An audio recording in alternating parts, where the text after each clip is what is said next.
Selamat mendengarkan podcast ini. Shalom saudara-saudara yang terkasih di dalam Tuhan. Kebenaran saat ini berjudul Hidup yang Berpengharapan. Di dalam Lukas 20 ayat 36 tertulis, sebab mereka tidak dapat mati lagi, mereka sama seperti malaikat-malaikat, dan mereka adalah anak-anak Allah, karena mereka telah dibangkitkan.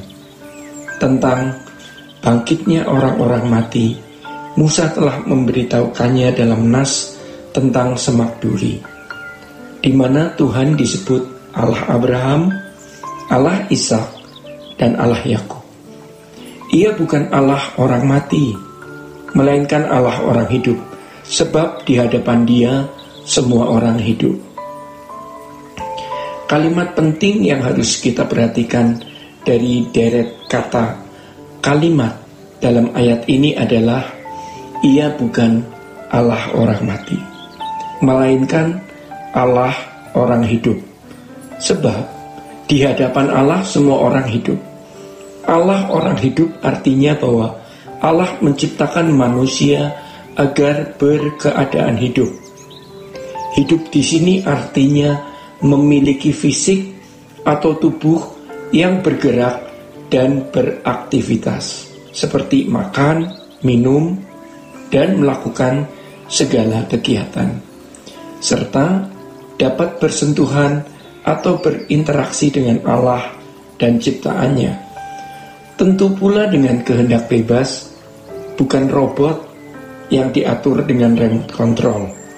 Betapa indahnya kehidupan ini kalau manusia berkeadaan demikian, memiliki fisik atau tubuh yang dapat bergerak, makan, minum, dan melakukan segala aktivitas, serta dapat berinteraksi dengan Allah.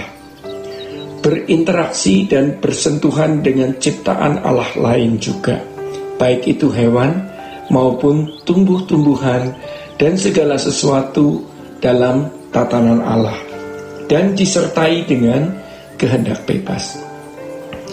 Jadi selanjutnya, dengan keadaan seperti ini manusia dalam kesadaran penuh dan kerelaan di dalam kehendak bebasnya selalu bertindak sesuai dengan pikiran dan perasaan Allah, sesuai dengan kehendak Tuhan. Kehidupan seperti ini menyukakan hati Allah yang menciptakan. Dan inilah sebenarnya rancangan Allah semula.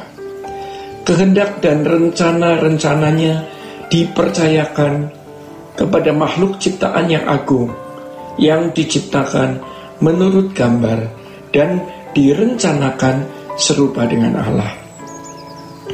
Saudara-saudara, tetapi ternyata rancangan Allah ini tertunda, sebab manusia telah menjadi manusia yang tidak bisa berinteraksi dengan Allah secara benar.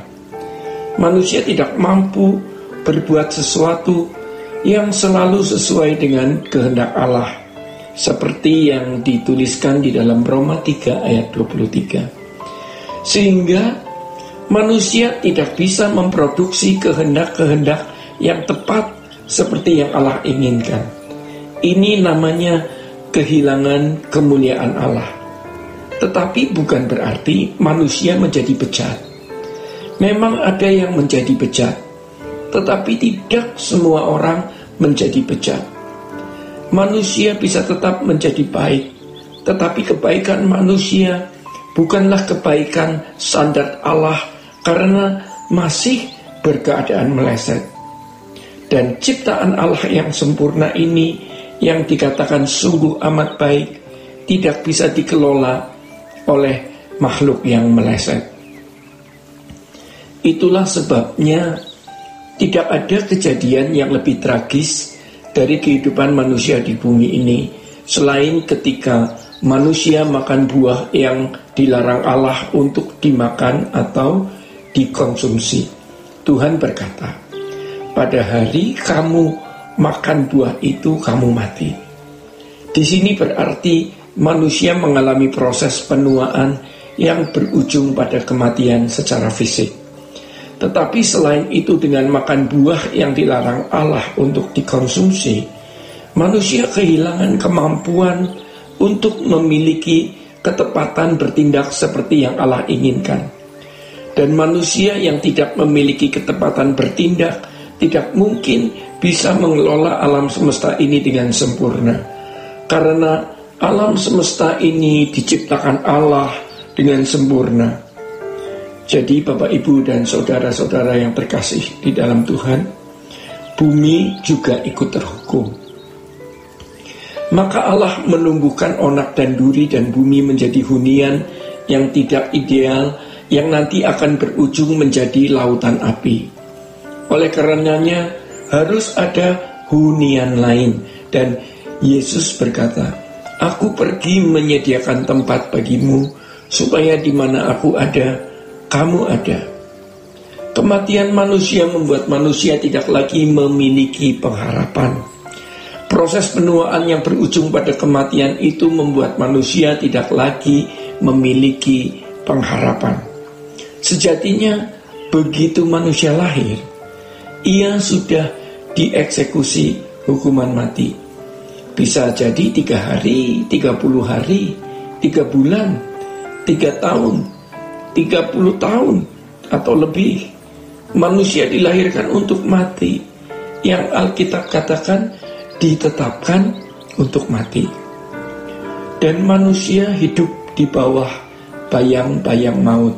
Artinya manusia bisa berkemungkinan bukan hanya mati secara fisik, tetapi juga bisa mengalami kematian kedua, yaitu terpisah dari hadirat Allah.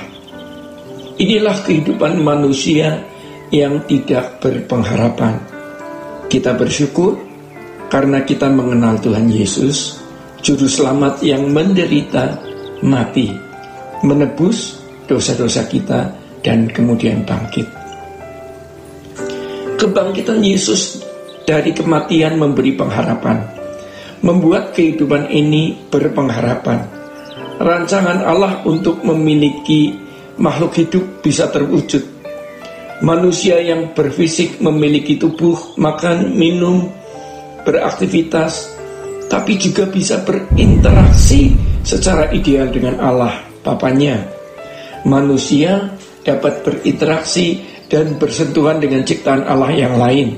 Karenanya kita harus mengerti bahwa langit baru dan bumi yang baru bukan hanya tempat orang kumpul-kumpul untuk memuji menyembah Tuhan dengan nyanyian, tetapi sebuah kehidupan yang berlangsung sesuai dengan rancangan Allah yang semula, di mana tidak ada onak duri yang ditumbuhkan, tetapi manusianya harus kembali dulu sesuai rancangan Allah semula. Bapak, Ibu, dan saudara-saudara yang terkasih di dalam Tuhan, demikian kebenaran pada saat ini. Tuhan Yesus memberkati. Sola Gracia.